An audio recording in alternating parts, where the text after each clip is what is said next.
I personally don't remember how long I had been asleep. It had felt like years, centuries even. But it had only been 4 months since Mother had laid me down for my long nap. I had slowly sprouted my stem right by all my friends. I could feel the rush of warmth take over my body. It had felt like heaven after being in such conditions for so long. I felt mature and ready to take on the world.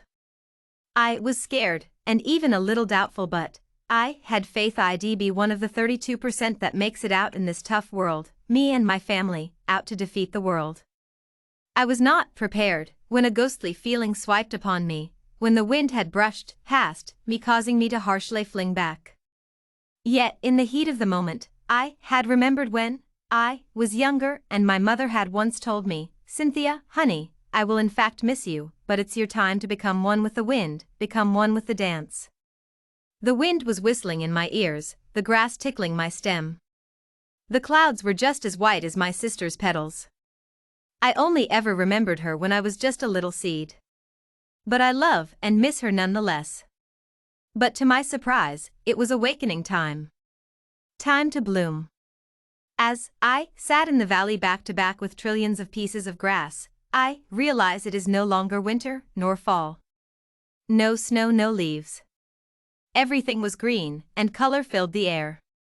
It felt too soon when it became blooming time, time to reveal my colors. My whole life has been awaiting the moment to feel the warm spring breeze brush against my petals. The only thing was, I'd have to learn to dance. I didn't know how to dance. I once asked my sister to teach me when I was just a stem. Our conversation did not last long until I realized she didn't want to. I then saw a flying bunch of petals. Or so I thought. Mama told me I would see these. But I didn't believe such creatures existed. Apparently it's a bird, whatever that is. When I was just a seedling, my mother had told me the dangers of the earth and what is in store for me. I was excited yet nervous. I was proud yet fretful. I was mainly thrilled to finally get to see the millions of flowers bloom, alongside my cheerful roots. As I slowly unfolded my first petal, a brush of cold wind had tickled my underbelt. It felt as if chilly yet joyful. I had slowly unfolded all of my petals when I saw I was unfolding the last petal. Everyone had already bloomed and was awaiting my arrival. The wind swept past us, swaying me side to side. This is where I dance. Where I become a true spring flower. Across the sea of color was a bee swarm. Mother had told me about them, just as I extended my first root into the cold and brittle ground. She had warned me, once you bloom, you will become a part of economy. Stay safe, my beautiful child. I never knew what she meant until I experienced it myself. I guess it's true. Here is where I become a flower. I am no longer a seed, nor a stem with a bundle of petals compacted, protecting my inner core. I am now forced to learn the movements of the wind. I had to master the flower's dance. As I was moving, following the spring breeze's unique patterns, a bee came up to me.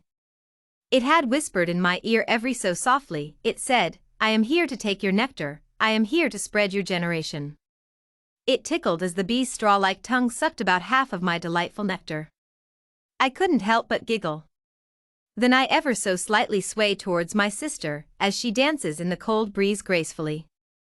I asked her if she had seen anything new. No, she replied in a strict and dense tone.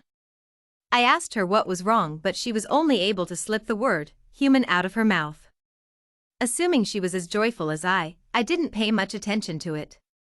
About an hour had passed when a weird creature came up to us. It had a basket in hand. And it spoke in a language I could not understand. It had not spoken in flower, nor bee, or squirrel, bird, bunny, nor butterfly. It had said the words, "Vamos a recoger las flores, ma'am." All. Maravilloso, maravilloso. I would later find out what she said, but it was too late.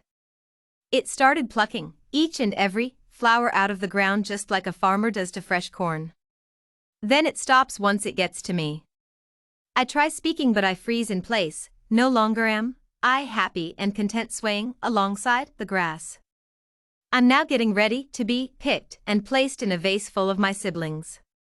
This is when I find out just exactly what the little girl had said. Let's pick the flowers, Mama, they're wonderful, wonderful. Yet it was too late, she had already stopped. The flowers dance. I feel myself backed up against other flowers of different types, when out of the blue, I see the most breathtaking sight as I'm getting carried down a hill. There was a strange large box, but surrounding it was plants and grass and the most beautiful flower garden I'd ever seen. There were plenty of flowers, but one specific one caught my attention. It was white with red and blue speckles, right outside the windowsill. It had the most perfect straight stem, and the sun was just barely past the middle of the sky, providing the most spectacular spotlight. Me and my younger sister got placed behind a row of flowers. This was personally my favorite time of the day. There was no wind, a wall of bushes had covered us. There was no more dance. No more fun. But there was safety, and that's all a flower could ask for. In such a horrible world, where global warming is taking over our beautiful spring skies and crystal waters, it seemed like nobody had cared. Yet this isn't the end of our story, it's only just started. In fact, our story has no end. It will travel with the wind, it will dance in the sorrows, and it will bask in the mistakes. Yet it will always come up at top, and always keep its head up. Just like you should. Even when life is hard, it's important to keep your head up. Try to stay smiling. Well, that brings us to the present. To where we will leave.